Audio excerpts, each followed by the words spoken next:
Good morning, class. My name is Sarfina Lam, and I'm a student teacher candidate attached to the Turkine Siripota College of Education, CPC. Myself and colleague Shadi Ross have been tasked to complete a case study on two developmental pathways on a learner.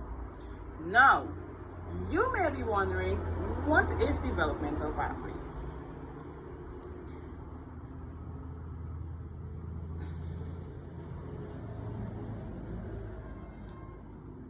In this research, we found developmental pathway can be defined as the orderly behavioral development between more than two problem behaviors with different individuals differing in their propensity to progress along the successive problem behavior represented by the pathway during development.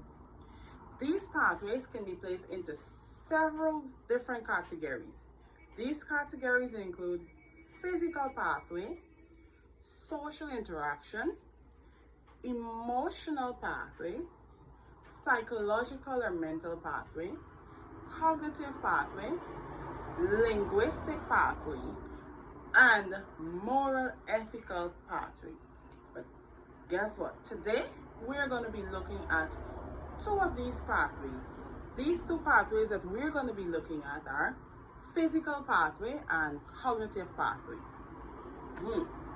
I know you may be wondering, what is physical pathway?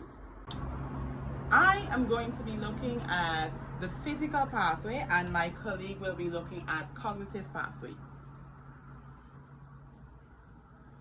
So, in my case study I should say, was based on physical pathway. What is physical pathway? A planned activity for the learner, the observation where the pathway was overlapped, and recommended activities for the development and reasons for my recommendation. Now you may be thinking, what is physical pathway? Well, in the research, I found physical pathway can be defined or refer to the physical health and well-being of the learner in addressing this pathway. The goal is to help the learner to acquire knowledge about their physical development and the use of the knowledge to make decisions that will promote healthy development. Physical activities that were planned or that we looked at were jumping jacks, zigzag walking, scissors jumping. Observation that were made where the overlapping occurred were: for the jumping jacks, the learner was unable to have hand coordination, while for the scissors jump, she was unable to land one foot forward and switch legs on the next jump switch feet. For the zigzag walk and jog, learner was unable to plant outside foot firmly and move with weight in other directions. Some recommended activities that these learners can be involved in order to develop these skills are bopping a balloon back and forth, or popping bubbles with both hands, tearing or clumping paper, tissue paper or cotton balls, bouncing on a trampoline to improve balance. The reason for recommending these bilateral motor skills activities is because, first, let me tell you what is bilateral motor skills. Bilateral motor skills is the ability to use both sides of the body at the same time. It is important because many movements and actions require the use of both sides of the body in order to perform everyday tasks, which include walking, cutting, catching balls, etc. Without these bilateral coordination, a child may appear to be clumsy or drop item. You can use preliminary one hand in activity or switch hands during tasks that require a dominant hand and a helper hand. Occupational theorists finds this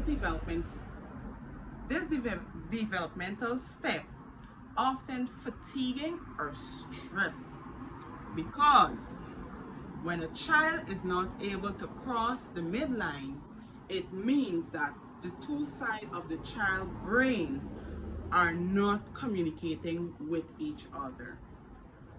I now hand you over to my colleague, Ms. Shadi Ross, who will be presenting on learning and Good morning, class. My name is Shadi Ross, and I will be taking you through the cognitive pathway. I know you may be wondering, what is cognitive pathway? So I'll give you a brief definition.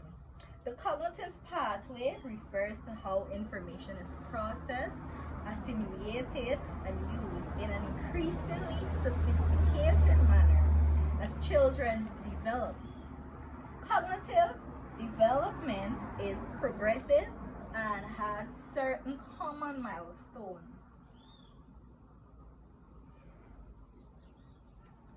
Example: talking, reasoning, solving problems, etc. Children reach these milestones at different ages depending on innate and external factors. Cognitive development is also related to individual differences. Example: people process information based on various strengths and intelligence they exhibit. According to Piggott, he believed that learning proceeded by interplay of assimilation, or by adjusting new experiences to fit prior concepts, and accommodate or adjust concepts to fit new experiences. The to and fro of these processes leads not only to short-term learning but also long-term developmental changes. The long-term developmental changes are really the main focus of Piggott's cognitive theory.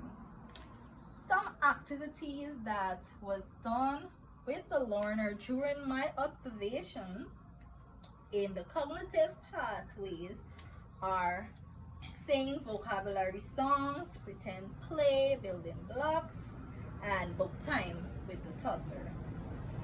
After doing these activities with the learner, it was observed that she was unable to read the story given in the book because she did not remember the letter songs.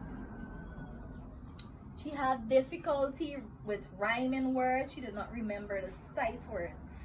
In pretend play, the learner was unable to use her imagination to recreate her favorite story, which was Jack and the Beanstalk. In building blocks, the learner seemed emotionally sad because she was unable to build a castle. And in the sing-along vocabulary words, during nursery rhyme singing, she was struggling to stay in tune with the rhyme and was unable to pronounce certain words.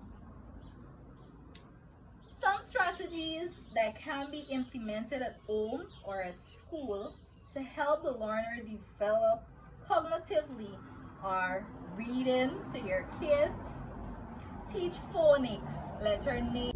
Some strategies that can be implemented at home or at school to help the learner develop cognitively are reading to your kids, teach phonics, letter names and their sounds, teach phonemic awareness, etc. Allow them to have playtime, provide play partners, and plenty of props.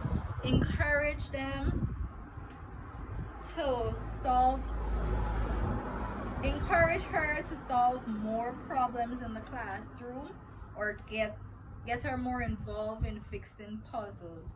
Encourage the learner to pretend play. Provide access to musical instruments or noise making toys. The reason why these activities were chosen is because cognitive ability is the core skill set your brain uses to think, remember, read, reason, pay attention, and learn. This is how you acquire knowledge. Each cognitive skill is vital for processing new information. They work together to help the brain understand the world and create useful stores of data. How does physical and cognitive pathway interconnect? Children grow and develop rapidly in their first 5 years across the 4 main areas of development. These areas include motor, physical, language and communication, cognitive, and social or emotional. Physical pathway and cognitive pathway goes hand in hand. Reason being, with physical pathway, it encompasses learners' ability to a range of different tasks, such as speaking, making friends, and understanding the world around them, while cognitive development shows how a child think, explore, and figure things out. With that being said, we've come to the end of today's lesson.